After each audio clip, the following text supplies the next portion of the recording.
The New York Jets have a whole lot of draft capital this year, and Jeremy, as a Jets fan, has been looking really forward to this. The A++ perfect mock draft for the New York Jets. Yeah, things are going great.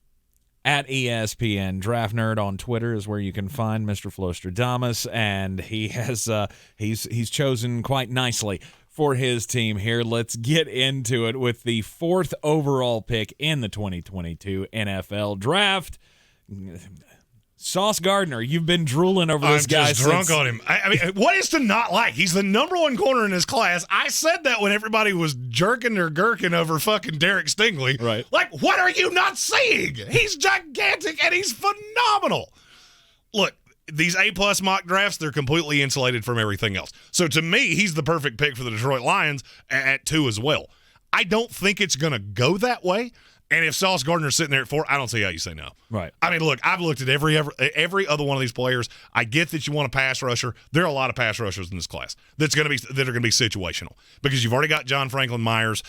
You've got Carl Lawson coming back off injury.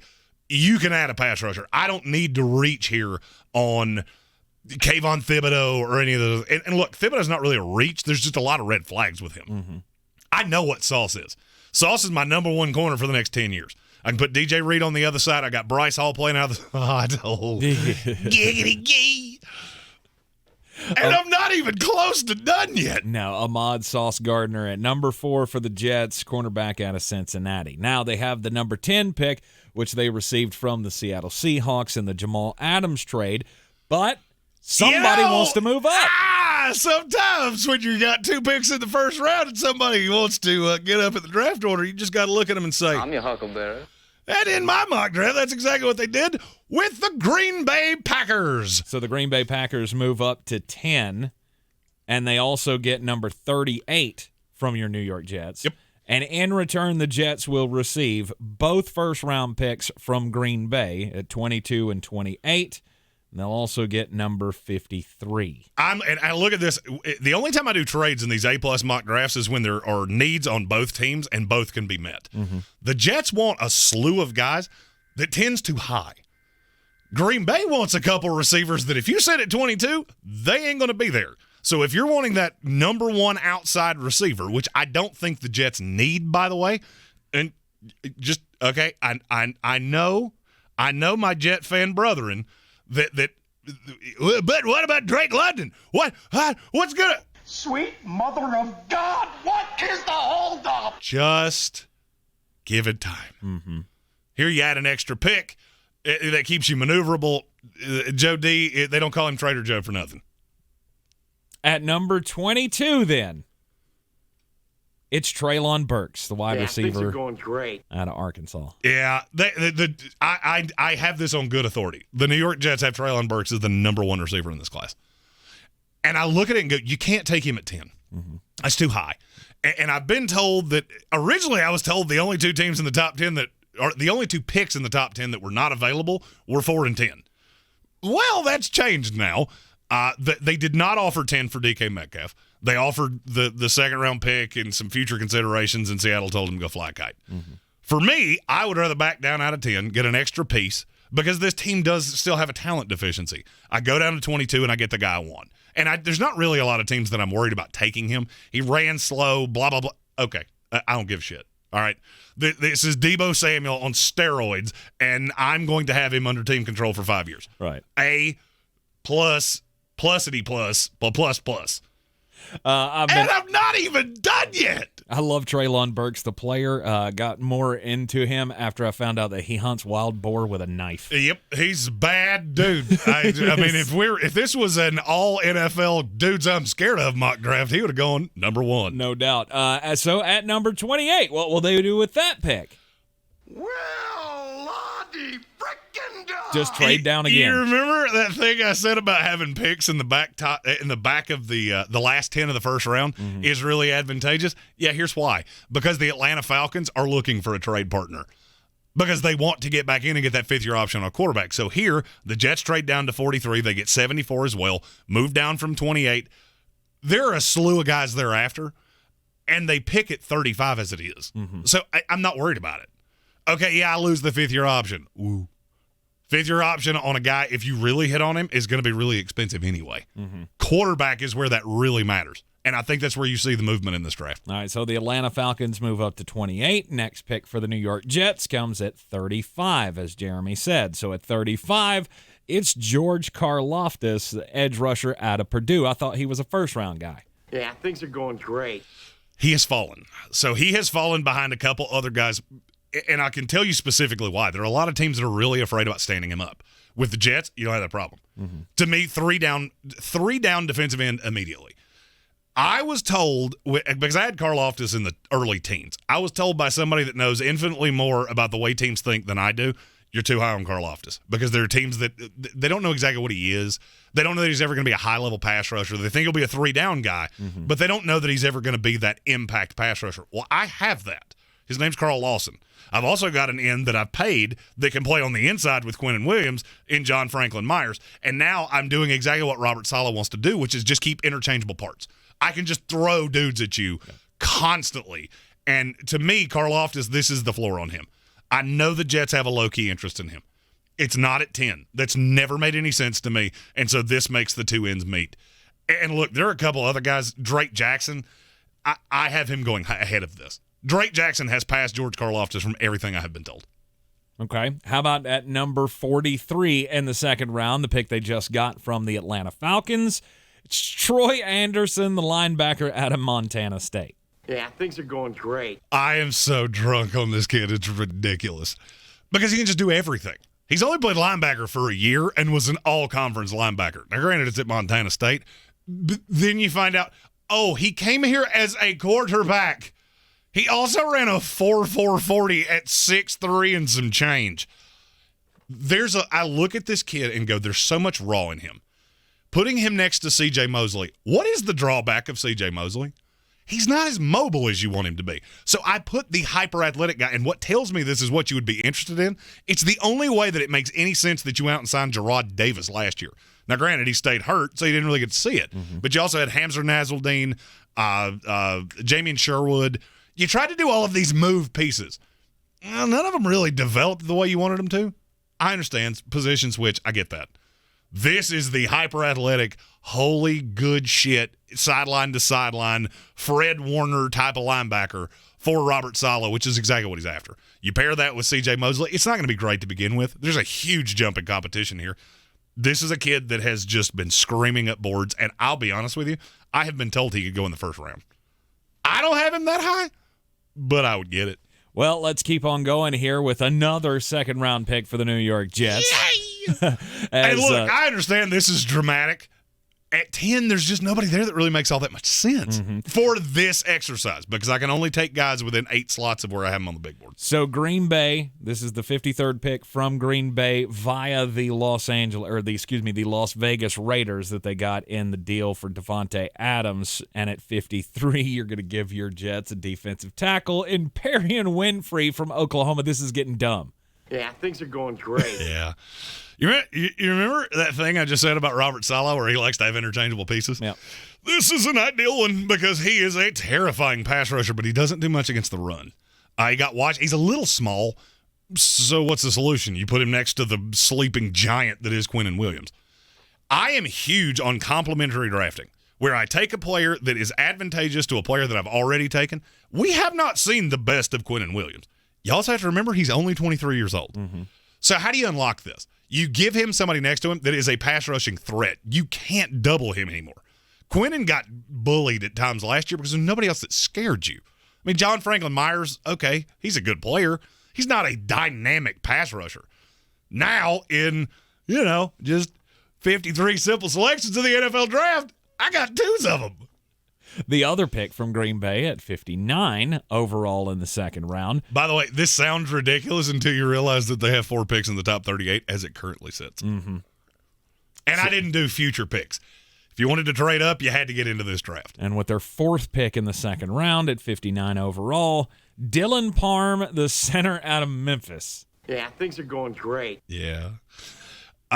You remember when the Jets signed Laken Tomlinson and I went, holy God, that is a big bastard that is really mobile, zone blocking.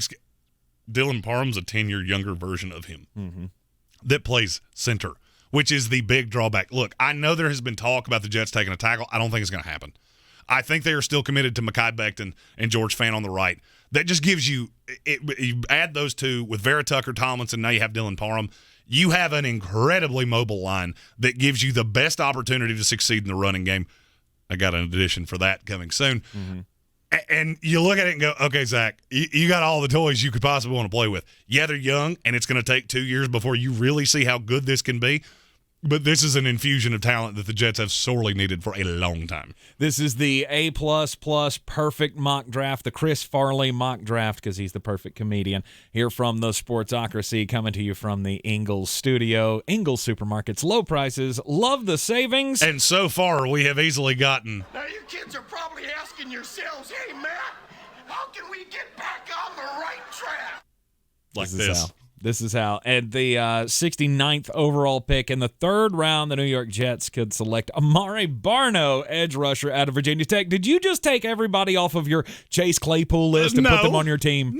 No. I added players that make sense for my Jets, Jets. If you're new to the Sportsocracy, the Chase Claypool list is the guys that Jeremy's higher on than everybody else in the draft, and I think 8 of these guys have been here's on the that list. thing. When you have 40-11 picks, which the Jets very well could, they already do. It's just I added a couple extras inside the top 100. Right.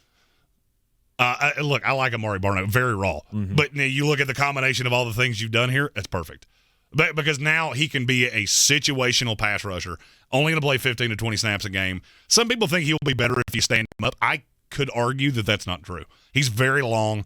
And I'm afraid that if you put him in space, that was some of the worst of what I saw at Virginia Tech was him in space. Mm-hmm. So I would really like him just being a dedicated see ball, get ball. He is the terrifying force I can put on the opposite side of Quinnen, Franklin Myers, Carl Lawson, whatever the hell you wanted to do. That's the terrifying one that runs a 4.36. I would have, by the way, the Jets have had a slow defense for as long as I can remember. I need you to understand that the fastest linebacker I've ever seen and the fastest edge guy I've ever seen, both in this class.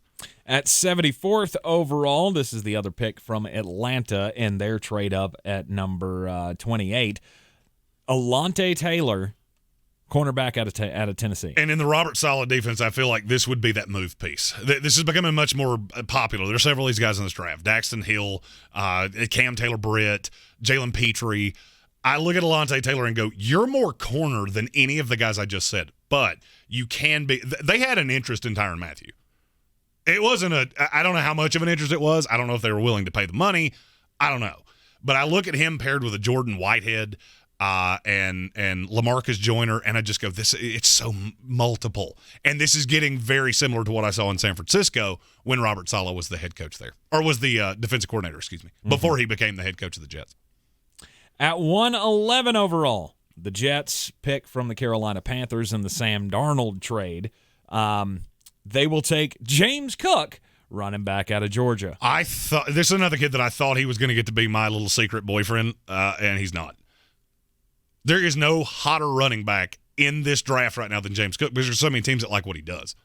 And then you take he had Zamir White at Georgia, so maybe that covered up some of the.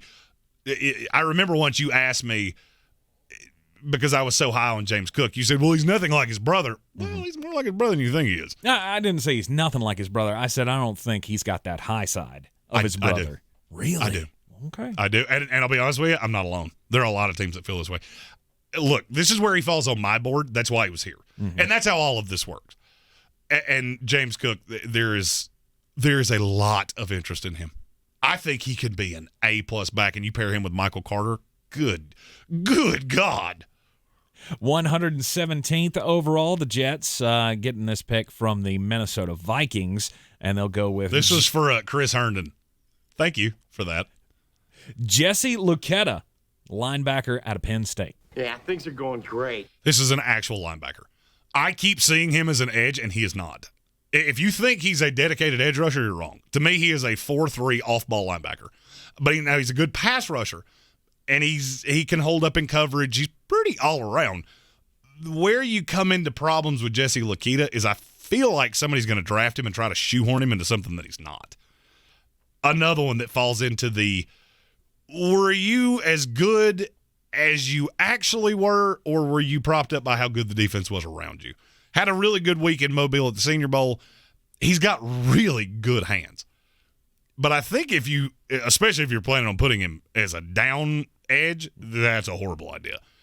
I don't think he's big enough, thick enough in the NFL to play edge. He's very fast, and I get all that. There's just I watch the tape and go, that's not what I see. I see him as an off-ball linebacker, a little bit of a project, very athletic, and it would take some time.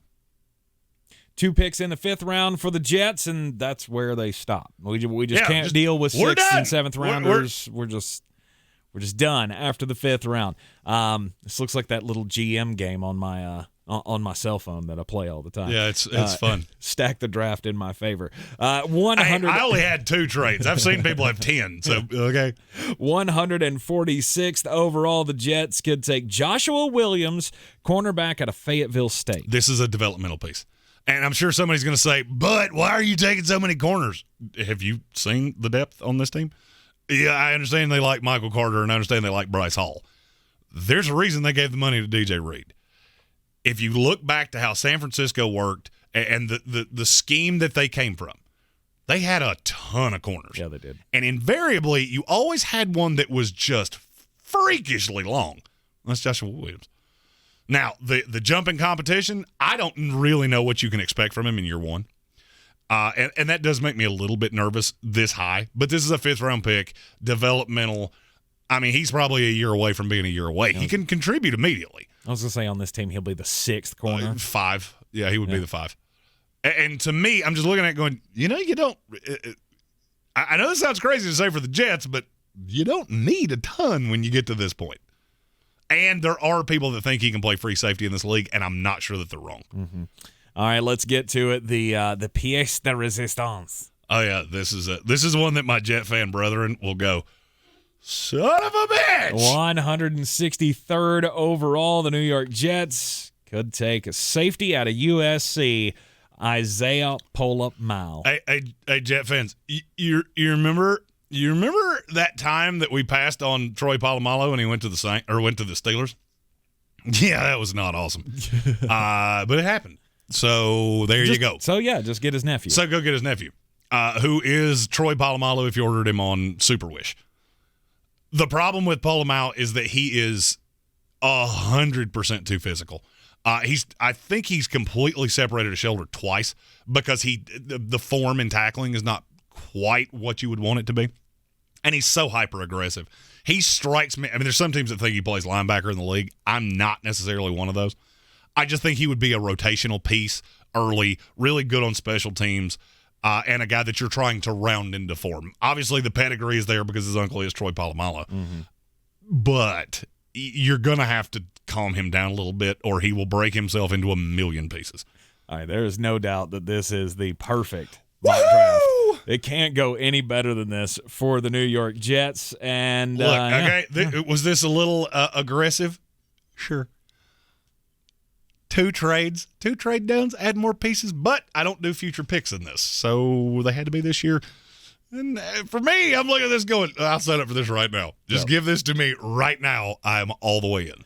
Highlighted by Ahmad Sauce Gardner and Treylon Burks, George Karlaftis, and the other 18 guys off of the Chase Claypool list. Congratulations, Jeremy. You put your thumb on the scale. Okay, there's only 9. All right. We only drafted 12 players in this draft. We got 10 picks as it is. Right. Added a couple of extras for. So the perfect mock draft for the New York Jets. Let us know what you think. If you like this draft, if you don't like this draft, if there's players you'd like to know how they fit with the New York Jets, you can throw those out in the comments. If you would also. Let me tell you why I suck. To me, feel free. If you can call me a big ginger Billy looking mulleted red bearded dipshit if you would so like. You can also check out your comments every Monday, Wednesday, and Friday in the happy hour off our ESPN radio show. We'll be answering those. We will try to get every one of them before the 2022 NFL Draft live from Las Vegas, Nevada on April the 28th. And hit that subscribe button so you will be able to join us every weekday afternoon at 3 and be in the happy hours with us, plus get all our team-by-team content throughout this Draftmas season. And you'll be able to watch the draft live with us where we cover every pick as it happens. The Sportsocracy always comes to you from the Ingles studio, sponsored by Ingles Supermarkets. Low prices, love the savings. I'm Tank Spencer. He's Jeremy Greene. Yeah. We'll see you next time.